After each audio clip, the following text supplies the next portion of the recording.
أعوذ بالله من الشيطان الرجيم بسم الله الرحمن الرحيم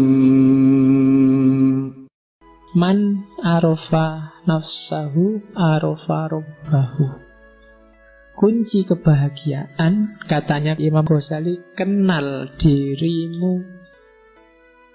Kalau kamu sendiri masih nggak paham siapa kamu, apa maumu, kamu tidak akan bisa bahagia. Sebenarnya ini teori paling gampang. Kalau kamu nggak ngerti selera makanmu, jangan-jangan misalnya makanan yang kamu sukai apa sih? Kalau kamu nggak ngerti, ya kamu nggak akan bisa membahagiakan dirimu, kamu sendiri nggak ngerti. Cara paling gampang untuk bahagia ya membaca dirimu sendiri dulu. Katanya Imam Ghazali, ia yang mengenal dirinya, ialah yang akan merasakan kebahagiaan sejati. Mungkin selama ini kamu nggak bahagia karena kamu nggak kenal dirimu. Sebenarnya kamu suka misalnya baju-baju tipis, tapi karena kamu nggak kenal dirimu, kamu lihat orang lain pakai baju-baju tebal, pakai baju-baju jubah, kamu anggap itu yang enak. Dan kamu tiru, ya nggak enak akhirnya. Kamu nggak nemu kebahagiaan di situ. Jadi kenali dirimu dulu deh. Kenapa kok kita nggak kenal diri, katanya Imam Ghazali, biasanya ketutup oleh hasrat, oleh hawa nafsu, oleh karakter-karakter binatang kita, oleh keinginan menaklukkan yang lain, oleh keinginan jadi idola, oleh keinginan macam-macam. Itu yang bikin kita nggak kenal. Padahal kamu seleranya cuma nasi kucing, tapi karena ingin dianggap keren, kamu milih restoran-restoran mahal yang ada steak, ada apa. Padahal begitu lihat steak kamu janjane mau muntah. Itu panganan opo itu. Tapi yo biar dianggap keren, terpaksa kamu sambil nutup hidung dimakan. Nggak enak karena kamu nggak kenal dirimu sendiri. Ketutup hasratmu untuk dianggap anak gaul. Sebenarnya pakai jin itu mungkin kamu tersiksa luar biasa, wong meletup kayak gitu gimana. Tapi kalau nggak pakai jin nggak keren, Pak. Padahal kan yang paling keren itu kan menurut saya kan pakai sarung paling enak. Longgar, ISIS kan. Loh ya kan? Makainya juga simple, kapanpun dibutuhkan bisa dibuka. Bayangkan kamu pakai jin ke kamar mandi aja tak sumpek, coba pakai sarung tinggal diangkat wes selesai. Nah ya kan, loh itu kecenderungan jiwamu, tidak bisa dibohongi. Jadi kenali dirimu. Oke. Terus, dan jangan salah katanya Ghazali, mengenal diri itu manfaatnya dua. Begitu kamu jernih membaca dirimu, semakin ke dalam, semakin ke hakikat sebenarnya siapa itu manusia, justru di paling dasar kamu akan ketemu gambarnya Tuhan. Ya kan? Karena Allah memang yang membedakan manusia dengan yang bukan manusia kan wa nafakha fihi min ruhi. Dalam diri kita ditiupkan ruh dari Allah. Dan itu citranya, gambarnya ruh dalam diri kita, itu gambarnya Allah. Jadi begitu kamu kenal dirimu yang sejati, hakikatnya kamu kenal Allah. Jangan dibayangkan, kalau mau lakukan. Bersihkan dirimu sebersih-bersihnya, singkirkan dari debu-debunya. Ghazali kan yang terkenal bikin analogi cermin itu kan. Semakin nafsu menguasaimu, semakin gelap cerminmu. Kayak kamu maksiat sekali, ada titik hitam satu. Semakin banyak maksiat, titik hitamnya semakin banyak. Sehingga kamu tidak bisa sudah lihat ke dalam dirimu. Akhirnya kamu tertipu oleh titik-titik hitam itu. Kamu anggap yang penting yang titik-titik hitam itu. Padahal kalau kamu bisa bersihkan itu, kamu sisihkan itu semua, kamu akan melihat bahwa sebenarnya itulah hakikat dirimu dan sekaligus itulah Tuhanmu. Oke, jadi kunci bahagia pertama, kenali dirimu. Saya tidak tahu pernah nggak teman-teman sekali-sekali mikir tentang dirimu sendiri. Mungkin paling tidak kayak tadi, nanti kalau ada waktu ya bikin semacam muhasabah, semacam tafakkur. Tipe orang kayak gimana sih kamu itu? Yang kamu sukai apa, yang tidak disukai apa? Cita-citamu apa saja?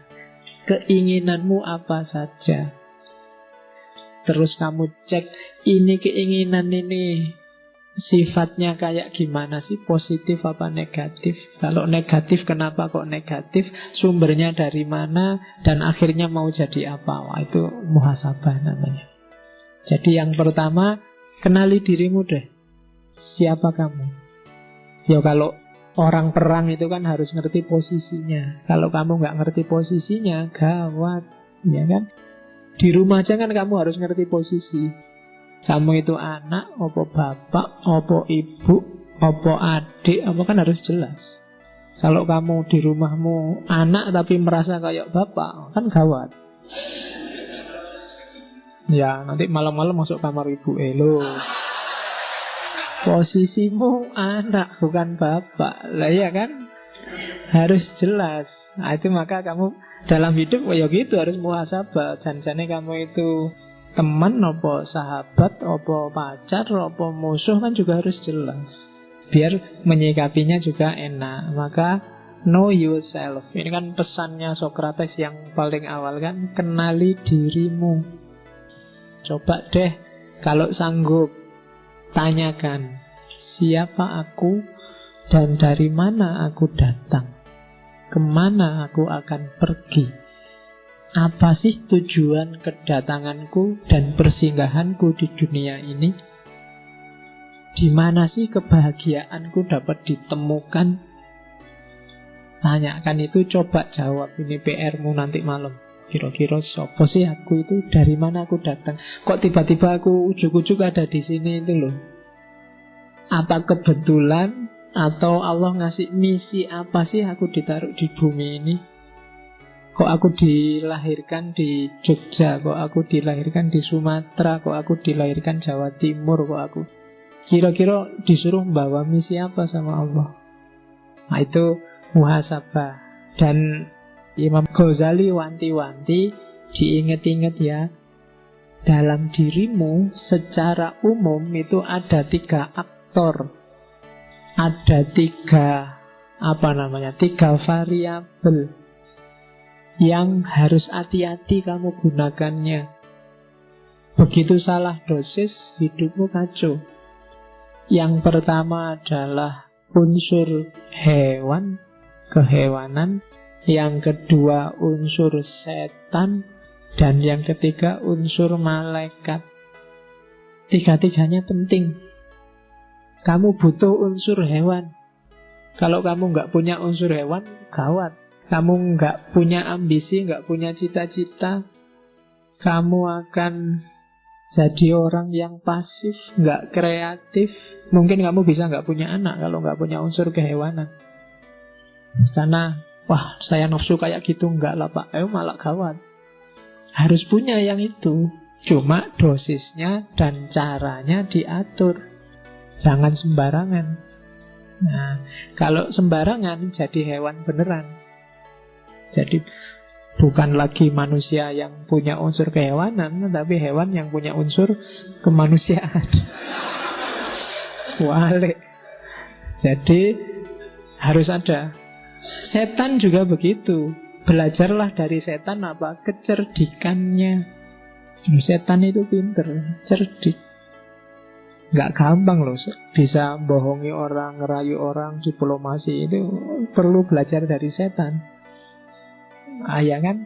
Loh, kalau nggak cerdas luar biasa, nggak bisa jadi setan. Kamu bisa mengerayu orang, orangnya punya akal. Manusia kan dikasih bekal akal. Dan itu setan ditantang untuk menaklukkan. Dan sering sukses. Ya kan? Loh, setan itu kan sering sukses. Kadang-kadang setannya belum ngapa-ngapain itu sudah sukses. Setan ya geleng-geleng kepala dan menungso belum diapa-apain wis manut. Oke. Dan malaikat Jangan salah, dalam dirimu ada malaikat. Potensi untuk pasrah, tunduk total 100% pada Allah tanpa bantah. Karakter-karakter baik 100%. Cuma malaikat yang murni, tidak ada hewannya, tidak ada setannya. Ya, jadi tidak manusiawi. Jadi manusia itu mix antara tiga-tiganya. Jadi bukan tiga-tiganya dibuang atau dipilih yang mana, tapi kontrollah tiga-tiganya sesuai dengan dosisnya masing-masing. Kalian harus ngerti dosisnya, ngerti takarannya. Jangan berlebihan.